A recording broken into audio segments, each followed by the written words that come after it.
अब झारखंड का लोगों को बोका मत समझो। झारखंड का लोग अब अपना अधिकार के लिए बोका नहीं है। लेकिन आज केंद्र सरकार में बजट पेश होता है, खनिज के नाम पर झारखंड का नाम भी नहीं लिया जाता है। उतना भी अब बोका हम लोग नहीं है कि तुम्हारे चाल को नहीं समझ पाते हैं। अब तुम्हारी चाल चलने से पहले हम लोग समझ लेते हैं और उसका जवाब भी देना हमें अच्छी तरीके से आता है। दुमका के गांधी मैदान में झामुमो के 47वें झारखंड दिवस समारोह में मुख्यमंत्री हेमंत सोरेन पहुंचे। इस दौरान सभा को संबोधित करते हुए मुख्यमंत्री ने केंद्र सरकार पर तीखा हमला बोला।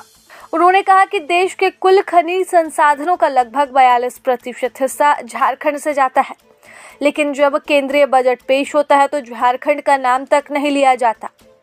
यह राज्य और यहाँ के लोगों के साथ खुला अन्याय है, जिसे अब झारखंडी चुपचाप सहने वाले नहीं।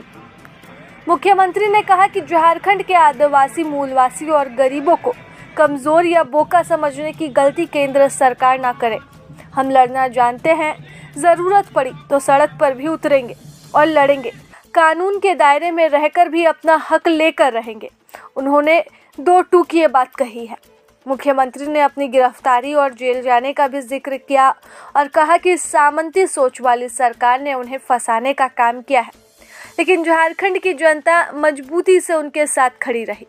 उन्होंने कहा कि जेल में रहने के बावजूद उनकी पार्टी ने चुनाव में पहले से ज़्यादा सीटें जीती। हेमंत सोरेन ने दावा किया कि उनकी सरकार ने यह सुनिश्चित किया है कि झारखंड में कोई भी भूख से ना मरे। उन्होंने लोगों से अपील की कि वे अपने बच्चों को पढ़ाएं लिखाएं और उन्हें BDO, CO, IAS जज और पत्रकार बनाएं, ताकि झारखंड के हितों की मजबूती से रक्षा हो सके। दुनिया का सबसे बड़ा वैश्विक मंच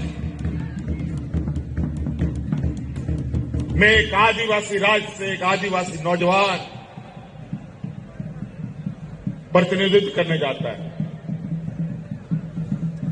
और इस राज्य का जो आंतरिक संसाधन है, इस देश का सबसे अधिक खनिज संपदा, जो 42% खनिज संपदा हमारे राज्य से निकलता है।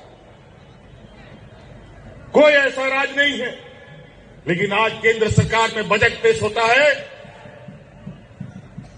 खनिज के नाम पर झारखंड का नाम भी नहीं लिया जाता है। सभी चीजें हमारी नजर में है। अब झारखंड के साथ अन्याय नहीं होने देंगे। हम अपना अधिकार, हम तो पहले लड़के लेते थे, अब लड़के भी लेंगे और कानून का सहारा लेकर के भी अपना अधिकार लेके यहां के जनमानस को बांटने का काम करेंगे।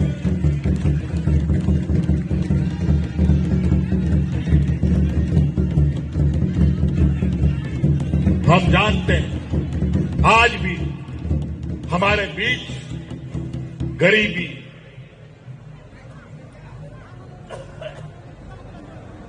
मानसिक रूप से, आर्थिक रूप से, बौद्धिक रूप से हम कमजोर हैं। लेकिन अब उतना भी कमजोर नहीं है, उतना भी अब बोका हम लोग नहीं है कि तुम्हारे चाल को नहीं समझ पाते हैं। अब तुम्हारी चाल चलने से पहले हम लोग समझ लेते हैं और उसका जवाब भी देना हमें अच्छी तरीके से आता है।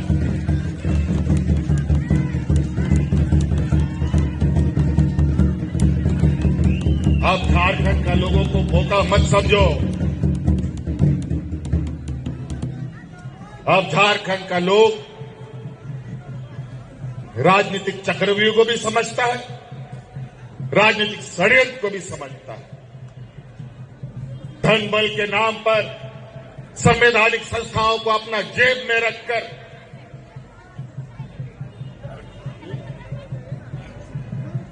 लोकतांत्रिक देश में लोगों का वोट चुराकर चुनाव जीतने का काम आज के दौर में चल रहा है।